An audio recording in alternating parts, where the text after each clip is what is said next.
பார்வையாளர் அனைவருக்கும் தமிழம் மலையொலியின் அன்பு வணக்கம். இன்று நாம் பார்க்க இருக்கின்ற தலைப்பு திராவிடத்தின் முகத்திரையை கிழித்து தொங்கவிட்ட இயக்குனர் கோபி நயினார் குறித்து நம்ம பேச இருக்கிறோம்.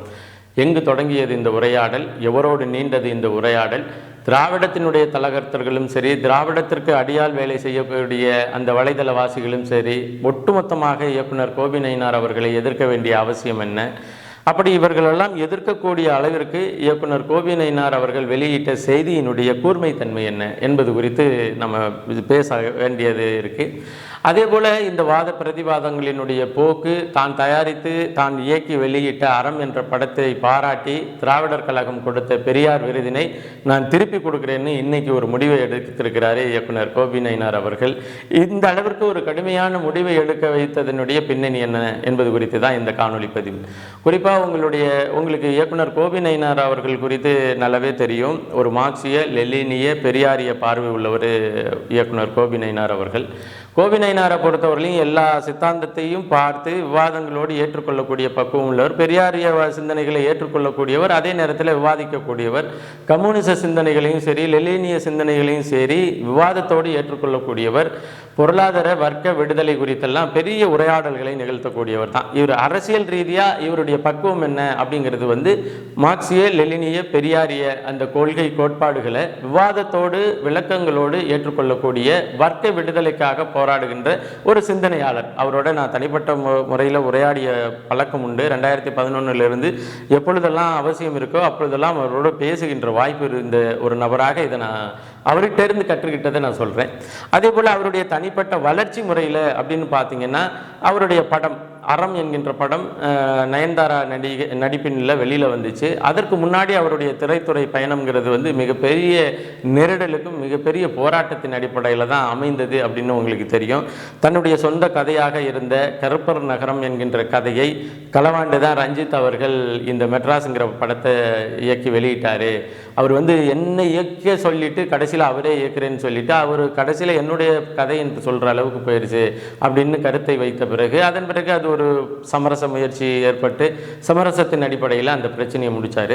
அதன் பிறகு இயக்குனர் ஏஆர் முருகதாஸ் அவர்கள்ட்ட போய் தன்னுடைய புதிய படத்தினுடைய கதையை சொல்ல, அந்த கதையை கேட்டுக்கொண்ட ஏஆர் முருகதாஸ் அவர்கள் அவரை நயினாரை கலட்டி விட்டுட்டு அந்த கதையை வச்சு தான் கத்திங்கிற படத்தை எடுத்தார் அப்படின்னு ஒரு பெரிய கோர்ட்டுக்கு போய் கேஸ் எல்லாம் ஆகி அதன் பிறகு அது ஒரு பஞ்சாயத்தின் அடிப்படையில் முடிஞ்ச செய்தியாக.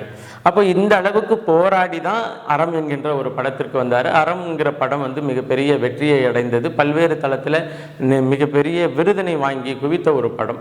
அதன் பிறகு கோபி நயினார் அவர்கள் அந்த மண்ணின் மக்களுக்கான சேவையில் தன்னை ஈடுபடுத்திக் கொள்வதற்காக திருவள்ளூர் மாவட்டத்தினுடைய விடுதலை சிறுத்தையின் கட்சியினுடைய வடக்கு மாவட்ட செயலாளராக பணியாற்றினார். உங்களுக்கு தெரியும், மண் குறித்து, மண்ணினுடைய மக்களினுடைய விடுதலை குறித்து, வர்க்க விடுதலை குறித்து போராடுகின்ற ஒரு மனிதன் திராவிட முன்னேற்ற கழகத்தினுடைய கூட்டணியில் இருக்கின்ற விடுதலை சிறுத்தைகள் கட்சியில் ரொம்ப நாள் இருக்க முடியுமா என்ன அப்படிங்கிற கேள்விக்கு பதிலாகவே அமைந்தது. அவருடைய மிக குறுகிய காலகட்டத்தில் அந்த பதவியையும் விட்டுட்டு நான் மக்களினுடைய தேவைக்காக போராடுகின்ற ஒரு மனிதனாக இருந்துட்டு போகிறேன், எனக்கு கட்சி வேண்டாம் பதவி வேண்டான்னு வந்துட்டார். இப்போ இந்த காலகட்டத்தில் தான் திராவிடவாதிகள் குறித்து, திராவிடவாதிகளினுடைய பேச்சுகள் குறித்து மிக முக்கியமான மிகவும் கூர்மையான ஒரு பதிவை அவர் பதிவு செய்திருந்தார். இப்போ இந்த பக்கத்து பார்த்தீங்கன்னா அம்மையார் மதிவதனி அவர்கள். மதிவதனியை பொறுத்தவரையிலையும், அதாவது நான் சொல்கிறது திராவிட இயக்கத்தால் முன்னிறுத்தப்படுகின்ற கலிப்பூங்குன்றன் அவர்களால் முன்னிறுத்தப்படுகின்ற மதிவதனி என்கின்ற ஒரு வழக்கறிஞர் அம்மையார்னு நினைக்கிறேன். வழக்கறிஞருக்கு படிச்சுக்கிட்டு இருக்கிறாங்களா என்னன்னு தெரியல. அவங்க தான் ஒரு நீயா நானா நிகழ்ச்சியில் அதாவது கள்ளக்காதல் குறித்து சங்க இலக்கியத்திலேயே இருக்கு.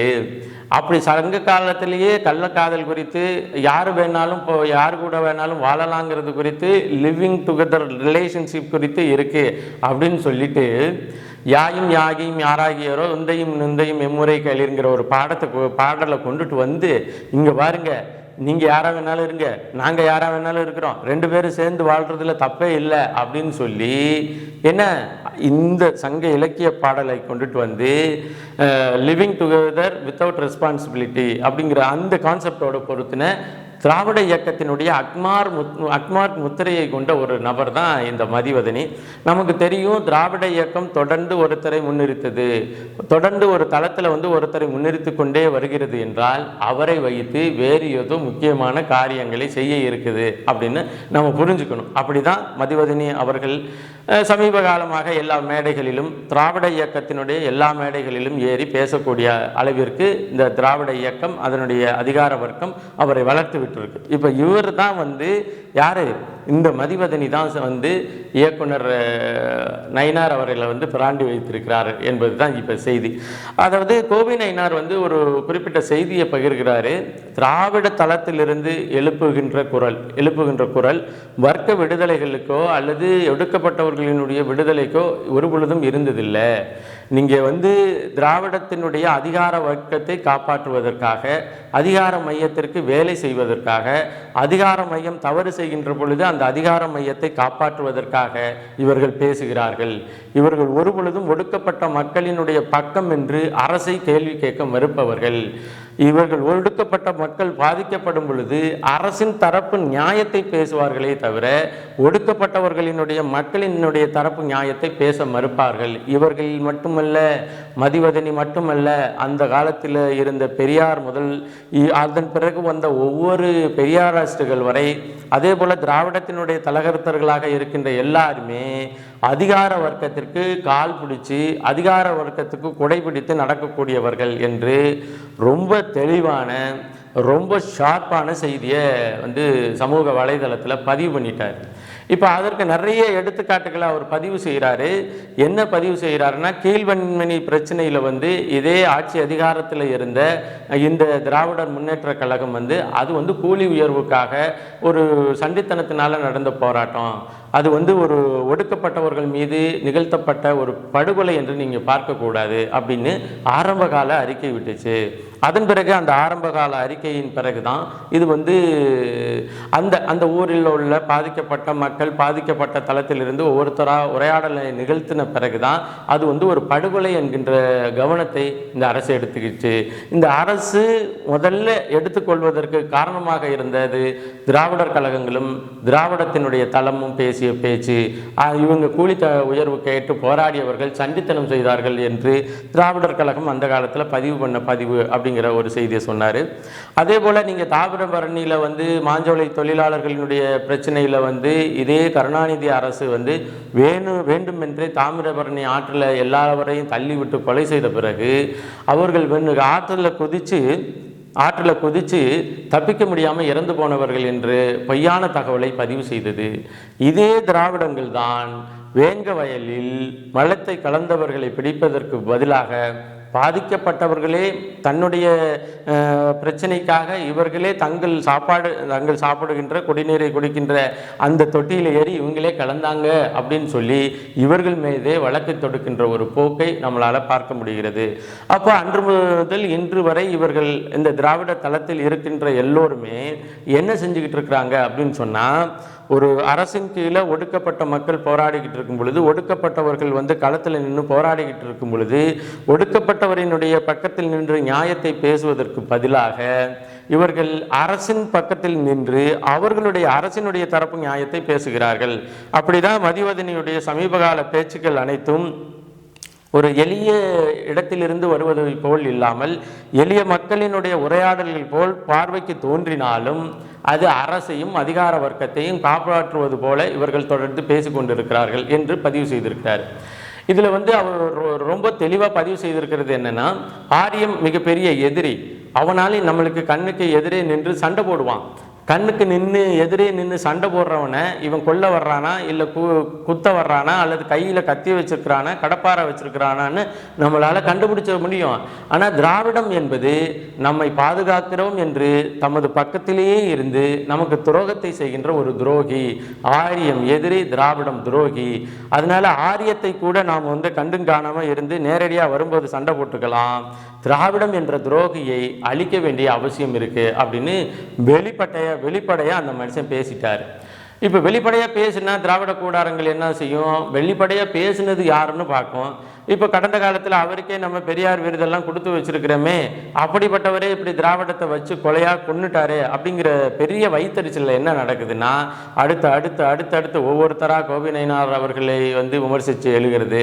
அதன் பிறகு தனிப்பட்ட முறையில் தொலைபேசியில் அழைத்து மிரட்டுவது, நீ வந்து பெரியார் திடல் பக்கத்து வந்துருவியான்னு பேசுறது, நீ வந்து அதை செஞ்சிருவியா என்று பேசுவது, நீ விடுதலை சிறுத்தைகள் கட்சியில் இனி தொடர முடியுமா என்று பேசுறது, அதன் பிறகு நீ நம்மளுக்கு திரைப்படத்துறையில் உன்னால் இயங்க முடியுமா என்று தனிப்பட்ட முறையில் அலைபேசியில் அழைத்து அவரை மிரட்டுவது, இப்படி தான் போய்கிட்டே இருக்கு.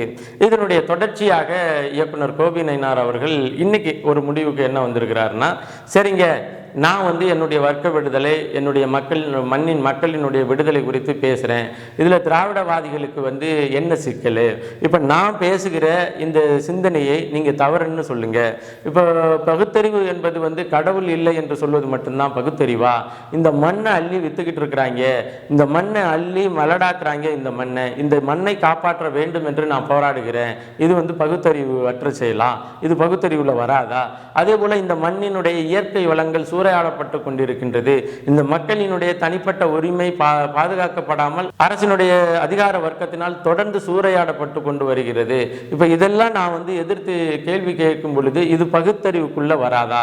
வெறும் கடவுள் இல்லை என்று சொல்வது மட்டும்தான் பகுத்தறிவா என்ற ஒரு கேள்வியை வைத்து பின்னாடி என்ன ஒரு முடிவுக்கு வந்திருக்கிறார்னா, சரி இப்போ என்ன அதிகபட்சம் நீங்கள் உரையாடல போது நாங்கள் வந்து பெரியார் விருது உனக்கு கொடுத்துருக்கோம், நாங்கள் பெரியார் விருது உனக்கு கொடுத்துருக்கோம், நாங்கள் பெரியார் விருது உனக்கு கொடுத்துருக்கோம்னு தானே சொல்கிறீங்க. சரிங்க, ஒரு பிரச்சனை இல்லை, இந்தாங்க நீங்கள் கொடுத்த பெரியார் விருதை நான் உங்களுக்கே திருப்பி கொடுத்துட்றேன் அப்படிங்கிற ஒரு முடிவுக்கு வந்திருக்கிறாரு. இப்போ திராவிட தளத்தை பொறுத்தவரையிலையும் இது போன்ற அரைவேக்காடுகள், அதாவது யாயும் யாராகியரோ உந்தையும் எம்முறை கேளிருங்கிறது மிக அற்புதமான சங்க இலக்கிய பாடல். அது வந்து ஒரு காதலின் கணவனுக்கும் மனைவிக்கும், அதாவது கணவன் மனைவியாக ஆகப் போகின்ற காதலருக்கு இடையே இருக்கின்ற ஒரு அன்பின் வெளிப்பாடாக அமைந்தது அந்த பாடல். அந்த பாடலை வந்து முழுமையாக படித்திருக்கிற எவருக்கும் இந்த மதிவதனிக்கு தோன்றிய சிந்தனை போல வேற யாருக்குமே தோன்றியிருக்காது. குறிப்பாக திராவிடர் கழகத்தினுடைய ஆட்களுக்கு, தலகத்தர்களுக்கு, களி பூங்கன்றன் மாதிரியான ஆட்களுக்கு தோன்றுகின்ற சிந்தனை மாதிரி அந்த பாடலை படித்த எந்த தமிழருக்கும் தோன்றியிருக்காது. அப்படியான அரைவேக்கட்டுத்தனமாக இருக்கின்ற இவர் தான் இன்னைக்கு வந்து கோபி நயினார் அவர்கள் தொடுத்த அந்த கேள்விக்கு பதில் சொல்ல முடியாமல் இந்த திராவிட தளம் வந்து இல்லை நாங்கள் உங்களுக்கு பெரியார் விருதை கொடுத்தோம், விருதை வாங்கிட்டா உன்னை எதிர்த்து பேசக்கூடாதுன்னு இருக்குதா அப்படிங்கிற ஒரு கேள்வி இருக்கு. அப்போ இந்த காலகட்டத்தில், இந்த அரசியல் காலகட்டத்தில் திராவிடம் என்பது அதிகார வர்க்கத்தை, குறிப்பாக தெலுங்கர் அதிகார வர்க்கத்தை பாதுகாப்பதற்காக உருவாக்கப்பட்ட சித்தாந்தம். இது மண்ணின் மக்களினுடைய விளிம்பு நிலை போராட்டம் குறித்தோ அவர்களினுடைய மேம்பாடு குறித்தோ ஒருபோதும் பேசுவதில்லை என்பதை மிக அழுத்தம் திருத்தமாக இயக்குனர் கோபி நயினார் அவர்கள் வைத்திருக்கிறார்கள். அதற்காக தான் திராவிட தளத்திலிருந்து, தலகர்த்தர்களிடமிருந்து, ஏவல் நாய்களிடமிருந்து, யூடியூபர்ஸ்களிடமிருந்து அதிகப்படியான விமர்சனங்கள் திரு கோபி நயினார் மீது திணிக்கப்படுகிறது. கோபி நயினார் அவர்களினுடைய சார்பாக இருந்து தயவு செய்து இது போன்ற சண்டித்தனங்களை விடுங்க. முடிஞ்சிச்சுன்னா கோபி நயினார் போன்றவர்கள் எழுப்புகின்ற கேள்விக்கு உங்கள் பக்கம் இருக்கின்ற நியாயமான பதில் ஏதேனும் இருந்தால் நீங்கள் பதிவு வையுங்கள் என்பதை பதிவு செய்து, நாம கோபி நயினார் அவர்களினுடைய பக்கம் நின்று அவருக்கு ஆதரவாக நிற்போம் என்பதை பதிவு செய்து மீண்டும் ஒரு காணொலி பதிவில் இணைவோம். நன்றி, வணக்கம்.